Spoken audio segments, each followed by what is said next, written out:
5 राज्यों में चुनाव होने वाले हैं और बीजेपी और ब्रांड मोदी के लिए क्या स्टेक पर है, इस बारे में बात करने के लिए मेरे साथ मौजूद हैं वरिष्ठ राजनीतिक विश्लेषक शेखर अय्यर। शेखर जी हिंदुस्तान टाइम्स में रहे हैं, डेक्कन हेरल्ड के राजनीतिक संपादक रहे हैं। मोदी जी की राजनीतिक यात्रा को उन्होंने बहुत करीब से देखा है, बीजेपी के तमाम उतार चढ़ावों को उन्होंने अपनी कलम से दर्ज किया है। शेखर जी, आपका रायसीना रिपोर्ट्स में बहुत बहुत स्वागत है। बहुत सारे लोगों ने जब बिहार में नीतीश कुमार ने इस्तीफा दिया तो उन्होंने कहा कि ये बीजेपी के लिए फाइनल फ्रंटियर्स में से एक था, लेकिन मुझे लगता है कि असल में जो फाइनल फ्रंटियर है वो साउथ में तो गढ़ भेजना है ही है, लेकिन बंगाल मुझे लगता है कि वो फाइनल फ्रंटियर माना जा सकता है। बिल्कुल राजेश जी, पश्चिम बंगाल, तमिलनाडु, केरला ऐसे 3 राज्य हैं जहां पर बीजेपी की कसरत काफी सालों से चल रहा है और सबसे ज्यादा उम्मीद इस बार अगर देखा जाए बीजेपी के लिए वो है पश्चिम बंगाल में। उसका कारण ममता बनर्जी का 15 साल वहां पे बीत चुका है, 15 साल, और उस 15 साल में ममता का और उनकी पार्टी तृणमूल कांग्रेस का जो लगातार एक बंगाल के साथ जो जुड़ाव वो काफी समय से एक डिमिनिशिंग रिटर्न्स के तौर पे चल रहा है। यानी क्योंकि एक विकल्प वहां पे मतलब उभर के नहीं आ पाया है, इसके कारण से आज आप देख रहे हैं कि ममता के लिए ये सबसे बड़ी चुनौती चुनाव है, क्योंकि ममता के पास कोई लोगों को लुभाने के लिए कोई नया फॉर्मूला नहीं है। बार बार वही बात, बंगाल की अस्मिता, बंगाल की पहचान और अपनी जो लोक कल्याण कार्यक्रम है, इसी बल पे वो चुनाव इस बार भी लड़ रहे हैं। 2021 में भी वही था, 2016 में भी वही था, लेकिन 2011 में उन्होंने जो वादा करके आए थे कि पश्चिम बंगाल ने 30 साल जो वामपंथी के शासन में जिस तरह पीछे एक प्रकार से एक कह सकते हैं कि स्लाइड हुआ है, उसको निकालने की एक वादा करके आए थे, लेकिन उनकी नीति, उनकी ये ज्यादा मोर लेफ्ट देन लेफ्ट की अप्रोच रहा है। तो आज पश्चिम बंगाल में बीजेपी के लिए, क्योंकि देखिए 2016 में उतना ज्यादा नहीं कर पाए, लेकिन 20-21 पे बहुत कसरत लगाए बीजेपी ने, जिसकी वजह से वो फंड्स के रूप में हो, एनर्जी के रूप में हो, नेता की दौड़ के रूप में हो, और बीजेपी को 77 सीट्स मिला आउट ऑफ 294। वो सबसे बड़ी एक मैं कह सकता हूं सक्सेस था, लेकिन फिर भी ममता को ज्यादा हिल नहीं पाए क्योंकि ममता को 212 मिला। तो इस बार जो कोशिश है कि ममता का, देखिए मेन चीज क्या रहा बंगाल में, चुनौती क्यों है बंगाल में, इसलिए चुनौती है बंगाल का डेमोग्राफी यानी पॉपुलेशन। वहां पे 30% सीधे सीधा वो माइनॉरिटी वोट है, मुसलमानों की वोट है। जिसके पास वो मुसलमान वोट है उनको और चाहिए जनरल कैटेगरी से, और 15 से 20 चाहिए चुनाव जीतने के लिए, और हमेशा लगभग ममता को वही 45 to 48% वोट मिला है। ये पैटर्न रहा है इस बार, क्योंकि 21 में वही था।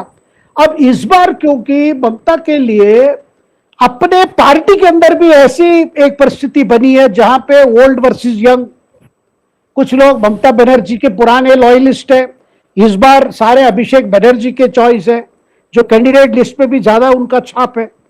तो वो एक तृणमूल में एक चर्निंग चल रहा है जो पिछले 5 साल में आप देख रहे हैं।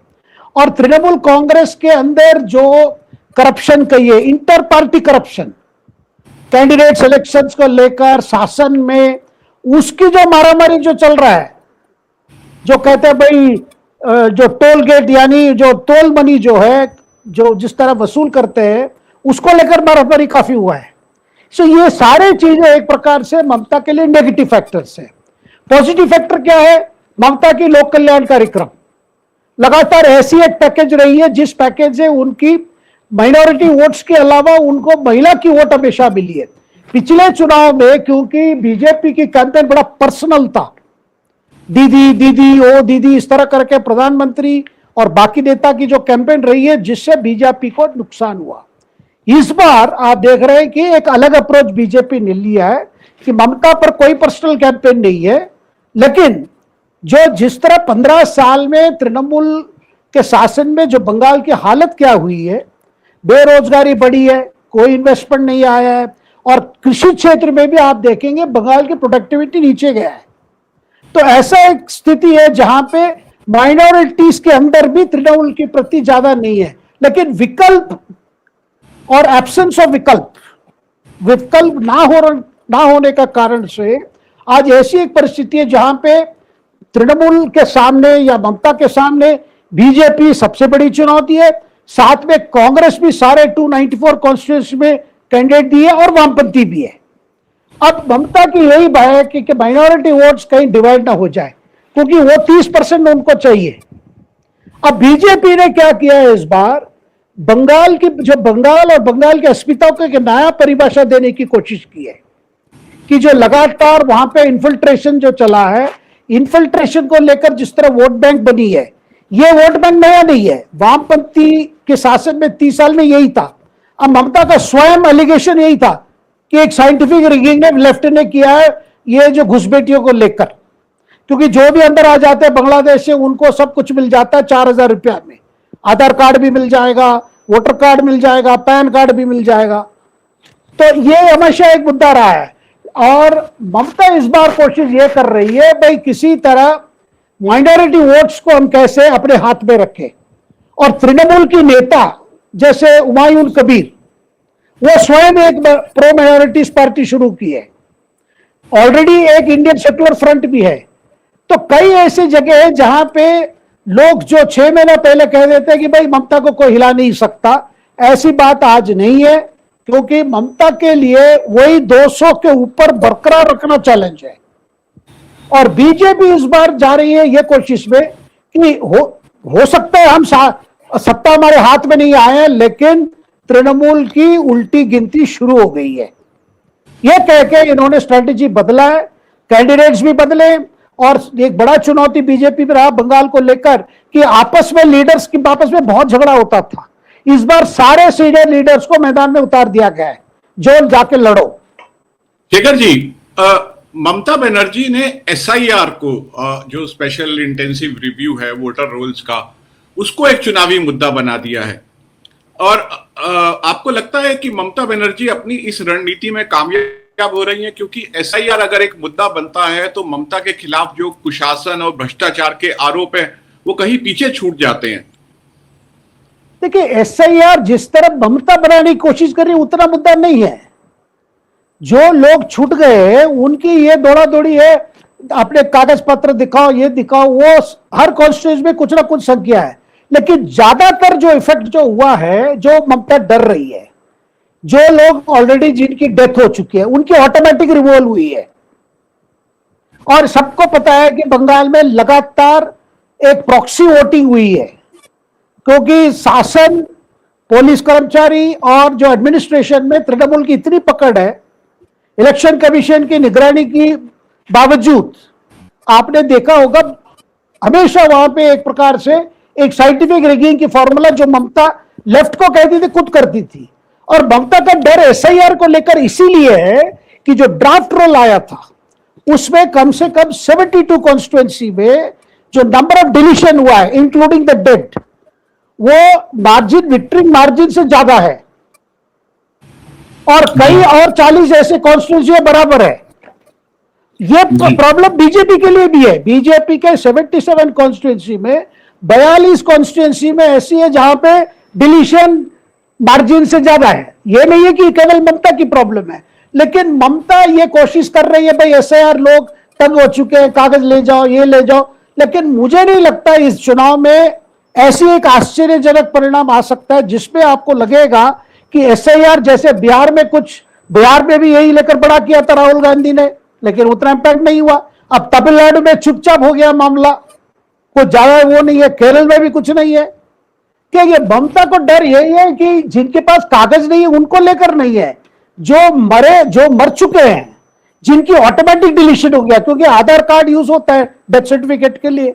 ये सब चारे उनको चिंता है कि कहीं अपने जो उनकी पार्टी की जो पकड़ रही है इलेक्शन प्रोसेस में और मशीनरी में, वो कहीं ना कहीं इस बार कमजोर है।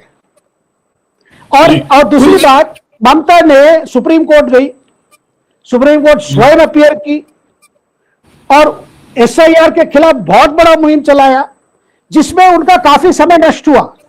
अपने पॉजिटिव कैंपेन के बगैर एसआईआर को कैंपेन बना दिया और सुप्रीम कोर्ट ने एसआईआर पर रोक नहीं लगाई। उल्टा उन्होंने कोलकाता हाईकोर्ट कहा, भाई आप जुडिशियल ऑफिसर्स अपॉइंट करके हर कॉन्स्टिट्यूंसी में ट्राइब्यूनल गठित करिए और नाम रिलीज करते जाइए लास्ट तक। शेखर जी, बीजेपी का मकसद जो है, अब अगर एसआईआर से ध्यान हटाना है, एक एसआईआर एक अननोन है। आपने खुद कहा कि इसका क्या नतीजा बीजेपी के लिए, क्या फायदा या नफा नुकसान होगा, या ममता के लिए क्या नफा नुकसान होगा, अभी कुछ नहीं बताया जा सकता है। देखिए, ये बीजेपी का फायदा या ममता का नुकसान नहीं है। इलेक्टोरल प्रोसेस में प्यूरिटी चाहिए, इसलिए तो कांग्रेस आवाज नहीं उठा रही है बंगाल में एसआईआर को लेकर। वामपंथी क्यों नहीं उठा रहे? अगर ये केवल बीजेपी को मदद करने वाली चीज है तो वो लोग क्यों छुपे हैं? क्योंकि वो भी जानते हैं किस तरह ममता ने उनको भी किनारा किया यही सिस्टम से। देखिए, हमें स्वीकार करना होगा, जिस तरह इलेक्टोरल सिस्टम को तृणमूल कांग्रेस और तृणमूल कांग्रेस के नेता और शासन, क्योंकि बार बार ओपनली धमकी दे रही थी ना, आज भी ममता ने धमकी दिया है, भाई चुनाव के बाद तो हम ही आएंगे, तो अगर हमके खिलाफ काम करोगे तो हम कार्रवाई करेंगे। ये तो ओपन धमकी है। अब क्या हुआ है, देखिए, purity of election process Bengal में, जिसको लेकर वामपंथी तो कई बार बोल चुके हैं, अंदर से वो वामपंथियों को तो खुश लग रहा है, भाई ये सिस्टम प्यूरिफिकेशन जरूरी है, क्योंकि सबको पता है जिस तरह बंगाल में जो चीजें की गई है। देखिए, एक होता है बीजेपी के विरोध, एक आइडियोलॉजी और पॉलिटिक्स, वो अलग है, लेकिन बंगाल में जो हालत बनी है, भाई जो प्रॉब्लम कहीं नहीं हुआ बंगाल में क्यों हुआ? और बिहार में इतना फर्जी हुआ, लेकिन वो फाइनली इतना बड़ा प्रॉब्लम नहीं रहा। बंगाल में क्यों है? क्योंकि बंगाल में एक बड़ा वेस्टेड इंटरेस्ट है तृणमूल का कि वही लिस्ट चाहिए, जो लोग मर चुके हैं वो भी रहे, जो वहां से जा चुके हैं वो भी रहे, तब उनकी जगह में कौन वोट करता है? देखिए, एक वहां पे जिसको नहीं तो आज क्या होता, सारे ऑपोजिशन वहां पे चिल्लाते बंगाल में, वो नहीं चिल्लाए, लेकिन ममता ने पहले कोऑपरेट नहीं किया, पूरा विरोध किया, अपने सिस्टम ऑफिसर्स कह दिया कोऑपरेट मत करो इलेक्शन कमीशन, जिसकी वजह से चीजें डिले हुई, जिसको सुप्रीम कोर्ट ने पुलअप किया पश्चिम बंगाल सरकार को। आज अगर चीफ सेक्रेटरी सबको ट्रांसफर करना पड़ा इलेक्शन कमीशन को, क्योंकि उन्होंने पहले से कोऑपरेट नहीं किया। जब एसआईआर शुरू हुआ तब इन्होंने कोऑपरेट ही नहीं किया, ऑफिसर्स नहीं दिए, क्योंकि तृणमूल का जो डोमिनेशन का वेरी बेसिस जो है वो है एसआईआर, मतलब वोटर लिस्ट। ये तो और कहीं नहीं है, केरल में नहीं है, बंगाल, बिहार में। देखिए, बिहार इतनी सेंसिटिव स्टेट है, मैं तो मानता हूं कि बंगाल से ज्यादा बिहार पॉलिटिकली सेंसिटिव है। वहां भी थोड़ा बहुत शुरू हुआ, फिर तेजस्वी यादव स्वयं डिसाइड किए कि भाई ये इतना बड़ा नहीं है जितना बड़ा बनाया जाता है, तो वो इश्यू फेल हो गया लास्ट में।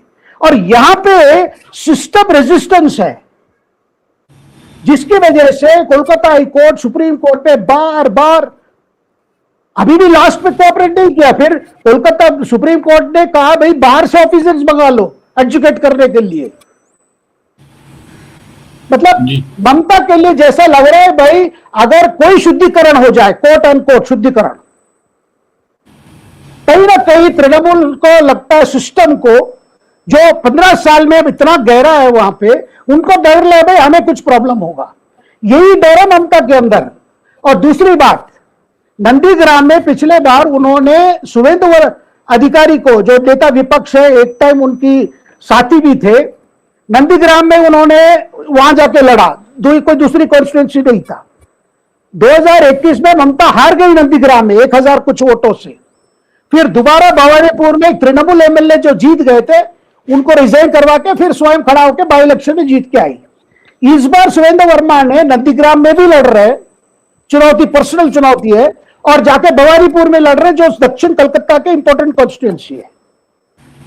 तो ये चुनाव खुल देखा जाए पश्चिम बंगाल में, ऐसा चुनाव जहां पे ममता बनर्जी को लग रहा है किसी हाल में वो जीत भी जाए लेकिन उनके लिए एक काउंटडाउन है, क्योंकि जो डोमिनेशन रही है 15 साल, और डिलीवरी जो बात की जा रही है, डिलीवरी केवल सोशल वेलफेयर प्रोग्राम में वो उन्होंने डिलीवर कर दिया, लेकिन भ्रष्टाचार, महिला सुरक्षा, संदेशकाली जैसे घटनाएं, ये सारी चीजें जो उनकी जो ट्रेडिशनल वोट बेस में, वहां पे कहीं ना कहीं क्रैक दिखाई दे रहा है। क्या ये पूरा जो अनसेटिस्फैक्टरी जो रिस्पॉन्स है वोटर्स का, क्या ऑटोमेटिकली बीजेपी पे शिफ्ट करेगा? क्योंकि 2021 में बीजेपी ने कई गलतियां की। एक प्रकार से कैंपेन ऐसा चला, लगा कि भाई कोई उत्तर भारत से आक्रमण हो रहा है, जो ममता ने एक्सप्लॉइट कर दिया, बंगला अस्मिता, बंगला पहचान, बंगला आइडेंटिटी। इस बार उस पर रिवर्स कर रहे हैं, ज्यादातर कैंपेन लोकलाइज रखे हैं। प्रधानमंत्री गए, अमित शाह भी गए, लेकिन पिछली बार सारे कैंपेन का कंधों प्राइम मिनिस्टर अमित शाह, सारे उत्तर भारत के जो सेंट्रल लीडर्स हैं उनके कंधों पे था। इस बार थोड़ा टैक्टिकल चेंज किया गया बीजेपी ने, ताकि फिर वही कैंपेन ना चले, भाई ये फिर उत्तर भारत बंगाल को खाने को आया है। शेखर जी, एक और अपॉइंटमेंट है जिसके राजनीतिक निहितार्थ निकाले गए हैं। बंगाल के गवर्नर के तौर पर RN रवि का अपॉइंटमेंट। तमिलनाडु में हम जानते हैं कि किस तरीके से वहां की सरकार के साथ उनके कैसे रिश्ते थे। RN रवि का, और किस तरीके से जैसे उनकी इंटेलिजेंस में और पुलिस की उनकी बैकग्राउंड है, RN रवि का बंगाल में गवर्नर के तौर पर पहुंचना, उसको आप कैसे देखते हैं? क्या वजह है जो उनको वहां भेजा गया है? बहुत सारे लोगों ने उनकी अपॉइंटमेंट और सैयद अता हसनैन की बिहार में गवर्नर के तौर पर अपॉइंटमेंट को भी जोड़कर देखा है। लेकिन हम अगर खाली RN रवि की बात करें, और खास तौर पर तब जबकि बांग्लादेश में एक ऐसी सरकार आई है जो कि जिनके साथ हमारे रिश्ते जो हैं वैसे नहीं है जैसे कि शेख हसीना की सरकार के साथ थे। उस वक्त बांग्लादेश और बंगाल जो कि सीमावर्ती राज्य है, वहां पर RN रवि की नियुक्ति, उसको आप किस तरीके से देखते हैं? देखिए, RN रवि को वहां भेजने का, जो मुझे मेरे पास जितनी जानकारी मिली, हमारी जो सोर्सेस कह रहे हैं कि एक प्रकार से शासन को मैसेज देने के लिए, क्योंकि लॉ एंड ऑर्डर हमेशा एक प्रॉब्लम रही है हर चुनाव में, और जितने भी सेंट्रल फोर्सेस वहां भेजे जाते हैं उनको लोकल एडमिनिस्ट्रेशन कभी यूज नहीं करते थे। और या पिछले चुनाव में ओपन कॉल ममता ने दिया था कि पैरामिलिट्री फोर्सेस को अटैक करो। कई जगह पे महिला कार्यकर्ता ने तृणमूल कांग्रेस का अटैक किया सेंट्रल पैरामिलिट्री फोर्सेस। फिर ममता ने यह कर दिया कि सेंट्रल पैरामिलिट्री फोर्सेस एक कैंपेन कर दी चुनाव के दौरान कि भाई ये उनको हेल्प करने आए हैं, और लोकल पुलिस कभी उनकी कोऑपरेशन नहीं लेते थे। पैरामिलिट्री फोर्सेस स्टेशन हो गए लेकिन उनको डिप्लॉय नहीं करेंगे। लेकिन इस बार जो इलेक्शन कमीशन ने ऑफिसर्स को भी बदला है, आपने देखा होगा, chief secretary, home secretary, DGP, जो नए ऑफिसर्स आए हैं उनके छवि अच्छी छवि है, क्योंकि यह मैसेज देने के लिए जो शासन है, चुनाव के दौरान आप न्यूट्रल रहेंगे। चुनाव के दौरान जो इलेक्शन कमीशन की मैंडेट है, इलेक्शन कमीशन की रूल्स रेगुलेशन है, बूथ लेवल की जो मैनेजमेंट है, बूथ लेवल की सिक्योरिटी है, वो पालन करेंगे। और एक IPS ऑफिसर को वहां गवर्नर रूप में भेज के, और रवि की जो छवि बनी है, एक एडिशनल डायरेक्टर है IB के, और नॉर्थ ईस्ट में भी काम किए हैं, तो एक मैसेज ये जा रहा है कि एक फर्म स्ट्रिक्ट एक गवर्नर जा रहे हैं जो पूरी निगरानी रखेंगे। क्योंकि ममता का पहला डर क्या था, जब रवि आए ओपनली बोल दी कि यहां पर राष्ट्रपति शासन आ रहा है। क्योंकि ममता को इस बार क्या हुआ है राजेश जी, कोई सिंपैथी फैक्टर नहीं मिल रहा है। जैसे मैंने कहा, मैं आपको टोकना चाहूंगा, आपने कहा कि किस तरीके से पैरामिलिट्री फोर्सेस चुनाव के दौरान वोटिंग के वक्त मौजूद होते हैं, लेकिन वोटिंग के बाद पिछले चुनाव में जिस तरीके से हिंसा हुई थी हमने देखा, और वहां से बंगाल के जो बहुत सारे डिस्ट्रिक्ट से लोग जो हैं अपने घरों को छोड़कर, खासतौर पर ग्रामीण इलाकों से अपने घरों को छोड़कर असम चले गए, दूसरे राज्यों में अपनी जान बचाने के लिए चले गए थे। क्या उस हिंसा से बचने के लिए, उसी हिंसा को ध्यान में रखते हुए, क्या आप रवि की अपॉइंटमेंट उसके भी देख रहे हैं ताकि वैसी हिंसा की पुनरावृत्ति ना हो? बिल्कुल। देखिए, पहली बात, इलेक्शन कमीशन के ऑर्डर अनुसार ये फोर्सेस डिप्लॉय होनी है, बूथ लेवल के प्रोटेक्ट करनी है। पिछले बार ऐसा भी एक इंसिडेंट्स हुए हैं जहां पे बूथ कोई प्रोटेक्ट नहीं कर पाए।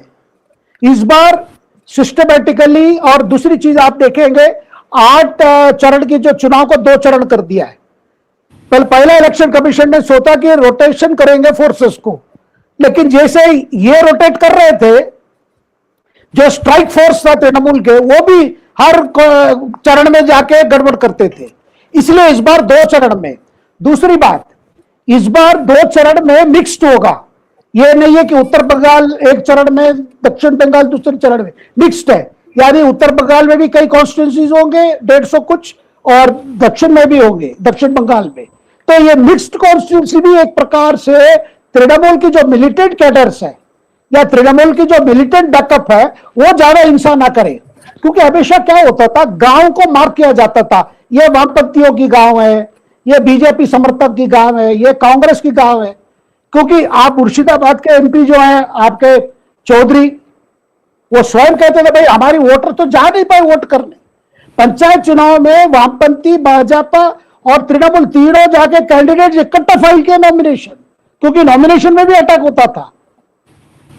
देखिए बंगाल की बात, वो सारी चीजों सत कभी निकल नहीं आई, इसीलिए क्योंकि ममता के समर्थक जो है मीडिया में भी, वो ज्यादातर बीजेपी विरोध है। तो उनको लग रहा है भाई कुछ भी हम कह दें यहां की परिस्थिति को लेकर, लगेगा भाई हम बीजेपी को समर्थन कर रहे हैं, जिसके वजह से चीजें बिगड़ती गई है। ये वामपंथी भी समझते हैं कि चीजें बिगड़ी है ममता के अंदर, और वो यही चाह रहे हैं बीजेपी ये बदनाम हो जाए लेकिन चीजें सुधरे। क्योंकि इतना बुरा नहीं था, क्योंकि ममता का यही एलिगेशन था लेफ्ट के खिलाफ, भाई पूरा आपने पॉलिटिकल वायलेंस ऐसा कर दिया, कोई अगर वामपंथी के अलावा और किसी को वोट दे हाथ कट जाता था, उंगली कट जाता था। उनकी प्रदर्शन भी करवाई ममता ने, आपको याद होगा 98-99 में दिल्ली में कॉन्स्टिट्यूशन क्लब में। वो सारी चीजें भूल गए ममता, फिर वही चीजें अपनाई जो पहले वामपंथी को ये एलिगेशन करती थी, भाई आप इस तरह कर रहे हो। तो इस बार जो कोशिश है राजेश जी, इलेक्शन कमीशन की तरफ से भी और केंद्र सरकार की तरफ से भी, भाई किसी तरह हिंसा नहीं होने देंगे। और लोगों के अंदर जो डर है कि अगर तृणमूल को वोट नहीं करेंगे ये लोग हमारे पीछे आ जाएंगे। देखिए लोग वहां नाखुश है, लेकिन डर बहुत है वहां पे, यह डर समाप्त करना है। और एसआईआर पे प्यूरिटी करना, ये करना, ये सारे वही कदम है।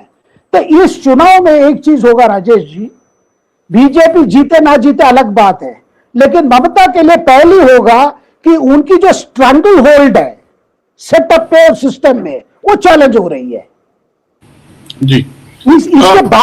इसके बावजूद भी वो जीतती है तो आप कह सकते हैं ठीक है उसकी उतनी पॉपुलैरिटी है। लेकिन एक चीज बड़ा क्लियर है, ये सारे साधन जो ममता और उनके पार्टी के अंदर जो बड़े नेता है और वो जो प्रयोग करते थे, वो प्रयोग करना इस बार और कठिन होता जा रहा है। और लोग देख रहे हैं कि करप्शन हर लेवल पे आ चुका है। और इकोनॉमिक इंडेक्सेस आप देखेंगे वेस्ट बंगाल का कोई खास नहीं है।